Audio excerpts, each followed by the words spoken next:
사랑하는 성도 여러분, 어제 하루도 주의 은혜 가운데 평안하셨습니까? 2020년 7월 8일 수요일 매일 아침 성경 말씀 묵상 시간입니다. 오늘은 에스겔 말씀 묵상 제 40번째 시간입니다. 다 같이 사도신경으로 우리의 신앙을 고백하며 오늘 아침 말씀 묵상 시간 시작하겠습니다. 나는 전능하신 아버지 하나님 천지의 창조주를 믿습니다. 나는 그의 유일하신 아들 우리 주 예수 그리스도를 믿습니다. 그는 성령으로 잉태되어 동정녀 마리아에게서 나시고 본디오 빌라도에게 고난을 받아 십자가에 못 박혀 죽으시고 장사된 지 사흘 만에 죽은 자 가운데서 다시 살아나셨으며 하늘에 오르시어 전능하신 아버지 하나님 우편에 앉아 계시다가 거기로부터 살아있는 자와 죽은 자를 심판하러 오십니다.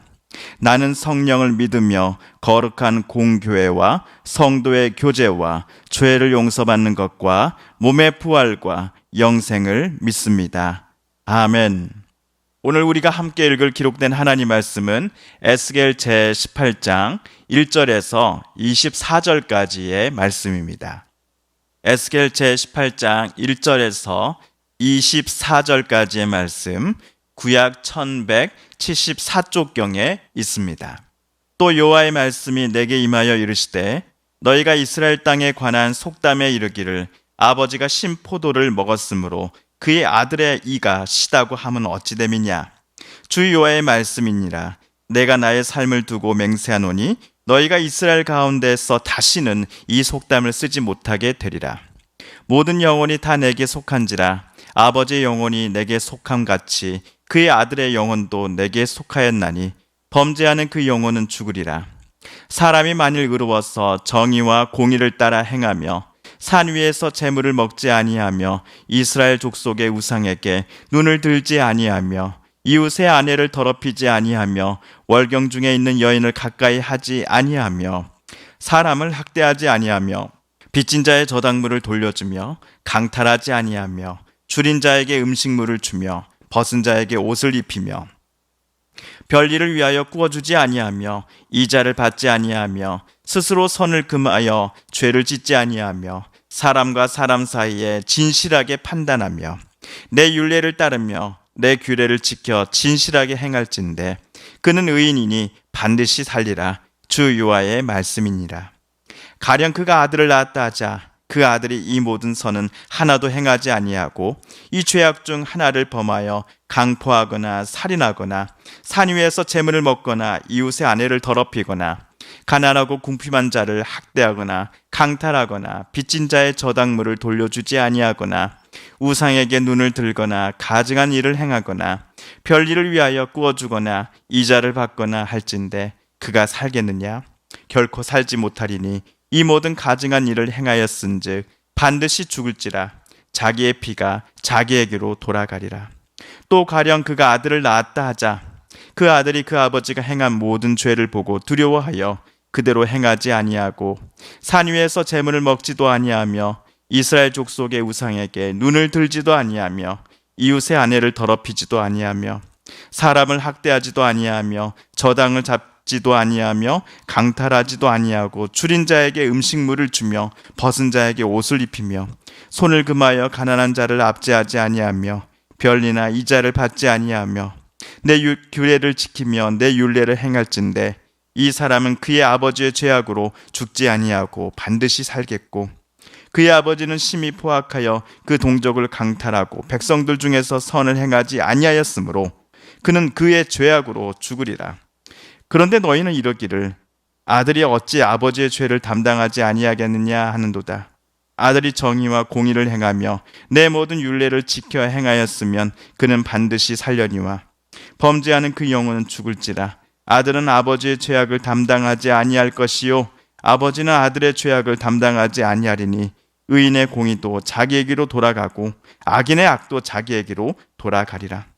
그러나 만일 그가 행한 모든 죄에서 돌이켜 떠나 내 모든 율례를 지키고 정의와 공의를 행하면 반드시 살고 죽지 아니할 것이라. 그 범죄한 것이 하나도 기억함이 되지 아니하리니 그가 행한 공의로 살리라. 주 여호와의 말씀이니라. 내가 어찌 악인이 죽는 것을 조금인들 기뻐하랴. 그가 돌이켜 그 길에서 떠나 사는 것을 어찌 기뻐하지 아니하겠느냐. 만일 의인이 돌이켜 그 공의에서 떠나 범죄하고 악인이 행하는 모든 가증한 일대로 행하면 살겠느냐.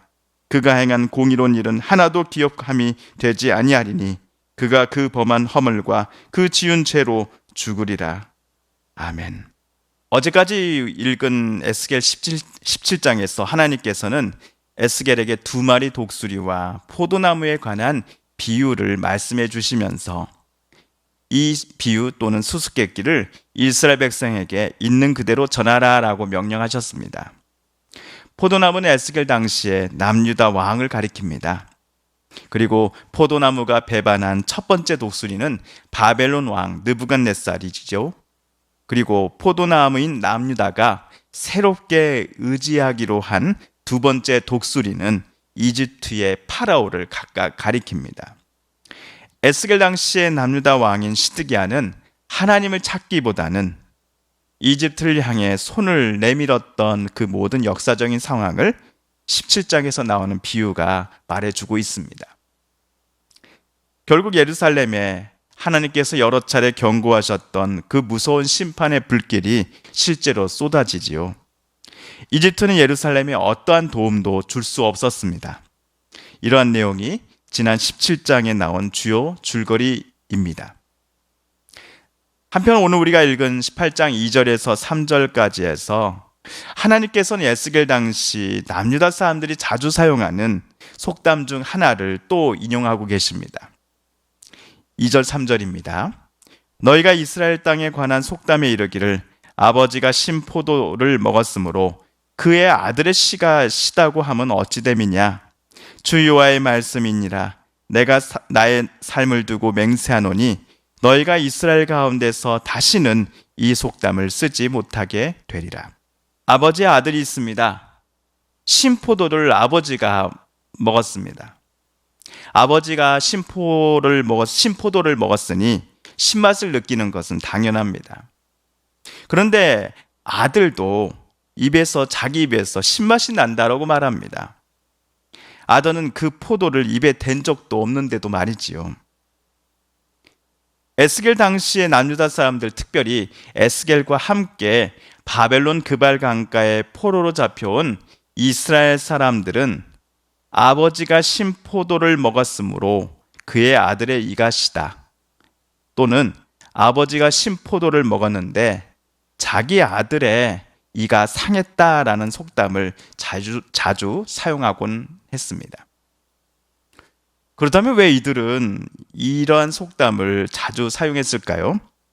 또한 하나님께서는 왜 앞으로는 이스라엘 사람들이 더 이상 이 속담을 쓰지 못할 것이야 라고 말씀하셨을까요? 에스겔과 함께 바벨론의 포로로 잡혀온 이들 중 많은 이들이 자기 조상들에게 원망하는 마음을 갖고 있었습니다. 저들은 자기 조상들의 죄악 때문에 하나님께서 아무 죄 없는 자기들까지 지금 벌을 받고 있다라고 생각하고 있는 중이었습니다.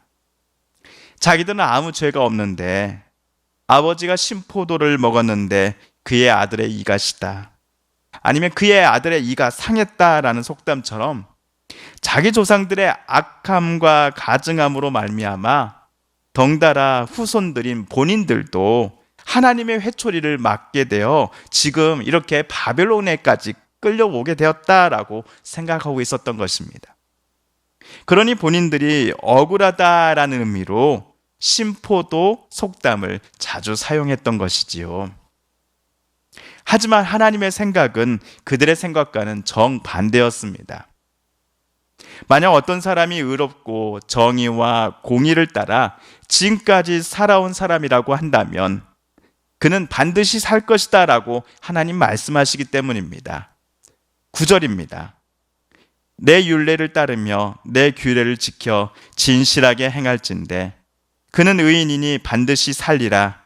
주 여호와의 말씀이니라. 반면 이렇게 하나님 앞에서도 의롭다라고 인정받은 어떤 사람이 아들을 낳았습니다. 그런데 이 아들이 선을 하나도 행하지 않고 아버지의 모습과는 정반대로 가난하고 궁핍한 자를 학대하고 강탈하였습니다. 또한 우상에게 마음과 영혼을 빼앗겨서는 우상 숭배를 하며 역겨운 짓을 했다고 합니다. 그렇다면 이 아들을 하나님께서는 심판을 내리실까요? 아니면 자기 아버지를 봐서라도 구원을 베푸실까요?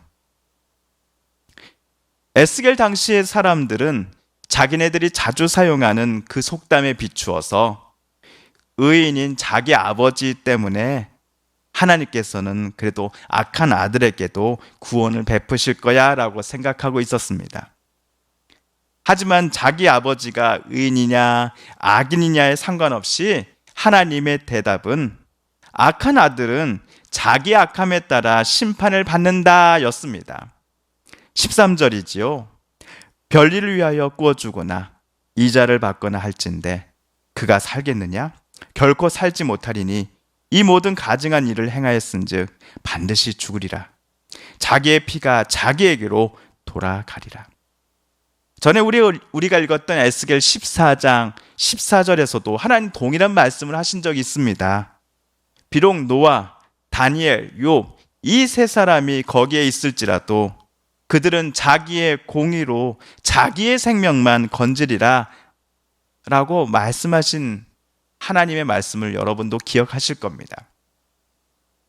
아무리 하나님이 인정하시는 구약의 의인들의 대표자격인 노아, 다니엘, 욥 이 세 사람이 에스겔 당시에 악하고 가증한 일들을 멈추지 않았던 이스라엘 백성들을 위해 하나님 앞에 간청한다 할지라도 남유다를 향한 하나님의 심판 계획은 결코 철회되지 않는다라는 말씀이었습니다.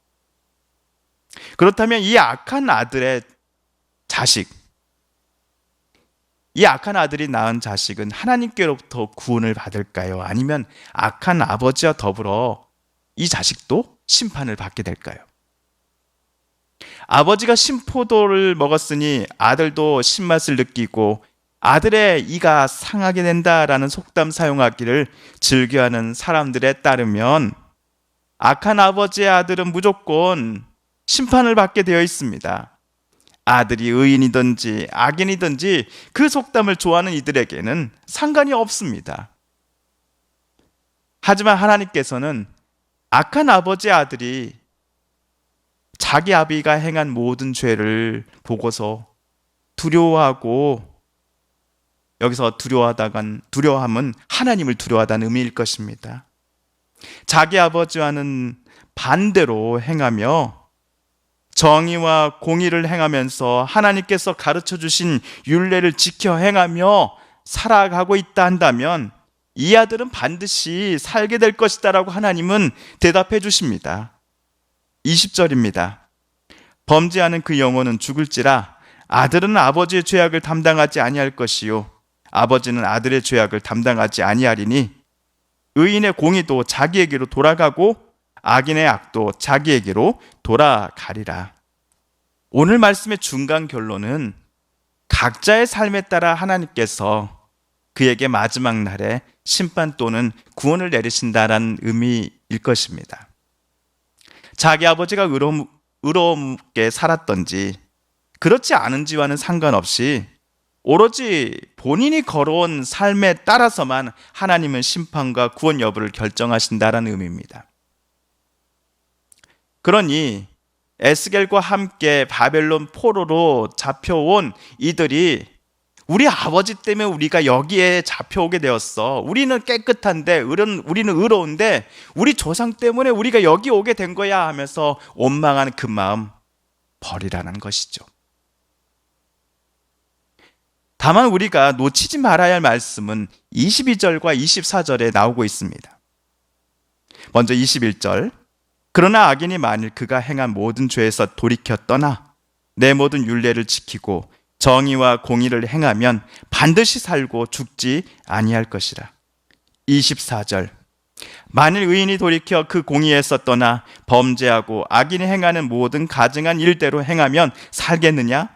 그가 행한 공의로운 일은 하나도 기억함이 되지 아니하리니 그가 그 범한 허물과 그 지은 죄로 죽으리라. 어떤 사람이 과거에는 이러이러한 삶을, 악한 삶을 살았는지가 하나님 앞에 아무 필요 없어 라고 우리는 말해서는 안 됩니다. 다만 21절과 24절에서 하나님께서 에스겔을 통해 말씀하시는 바는 과거에 비록 악인이었다 할지라도 그가 지금은 진심으로 회개하고 하나님께 되돌아온다면 하나님께서는 그를 기쁘게 받아주신다라는 의미이기 때문입니다. 반면 과거에는 모두가 칭송하고 존경하는 의로운 삶을 살았던 사람이라고 할지라도 현재는 공의에서 떠나 범죄하고 악인이 행하는 모든 가증한 일들을 행하며 살아가고 있다 한다면 하나님께서는 그가 과거에 공의로운 일들을 행한 것과는 아무 상관없이 현재 그가 행한 허물과 지은 죄 때문에 하나님께서는 심판하실 것이다라고 오늘 에스겔에게 말씀하고 계십니다. 혹자는 하나님께서 악한 이에게 심판 내리시기를 기뻐하시는 신 아닌가라고 반문할 수도 있겠습니다. 하지만 오늘 하나님께서는 악인이 죽는 것을 기뻐하지 아니하신다라고 말씀하십니다. 하나님께서 기뻐하시는 일은 악인이 회개하고 하나님 품에 안기는 것이기 때문입니다. 이를 들고 사도 베드로는 이렇게 말했습니다. 어떤 이들은 주님께서 약속하신 것을 미루신다라고 생각하고 있지만 사실은 여러분을 위해 하나님께서 참고 기다리시는 것입니다. 아무도 멸망하지 않고 모두 회개하게 되기를 하나님은 바라시기 때문입니다 라고 말했습니다. 사도 요한도 이렇게 말합니다. 하나님이 세상을 이처럼 사랑하사 독생자를 주셨으니 누구든지 예수 믿으면 멸망하지 않고 영생을 얻게 하려 하십니다. 사랑하는 성도 여러분, 오늘 에스겔 말씀 묵상 제 40번째 시간이었습니다. 오늘 말씀 묵상을 통하여 하나님께서 저와 여러분에게 주시는 하나님의 말씀과 묵상 또 도전의 음성은 무엇이었습니까? 이 시간 저와 여러분 각자에게 주신 말씀을 기억하며 함께 말씀 붙잡고 기도하겠습니다. 또한 우리 성도님들과 가족들 중에 하나님의 고쳐주심과 일으켜 세워주심을 놓고 간절히 기도하는 분들이 계시지요. 이 시간 우리 또 이름을 부르며 함께 기도드리십시다. 특별히 수술 이후에 통원 치료 중이신 우리 공간남 권사님을 위해 여러분 빠른 쾌유와 또 완쾌를 위해서 함께 기도해 주십시오. 또한 오영식 집사님, 이기숙 권사님, 이목수 권사님, 최재경 집사님의 건강을 위해서도 더불어 여러분 함께 기도 부탁드립니다. 코로나19가 여전히 온 나라를 힘들게 하고 있습니다. 하나님, 코로나19로 실망하는 이 온 세상을, 이 나라를 불쌍히 여겨주시고 이것과 맞서 싸우는 모든 의료진들과 정부 지자체 공무원분들 또 눈에 보이는 거 보이지 않는 곳에서 애쓰시는 자원봉사자분들에게 지치지 않는 힘을 주소서. 또한 코로나19로 힘들어하는 이들에게 어서 속히 나음을 허락하여 주소서라고 기도하십시다. 마지막으로 우리가 가지고 나오는 간절한 기도 제목 하나님께 아뢰며 하나님의 은혜 보좌 앞으로 더 가까이 나아가겠습니다. 함께 기도합니다.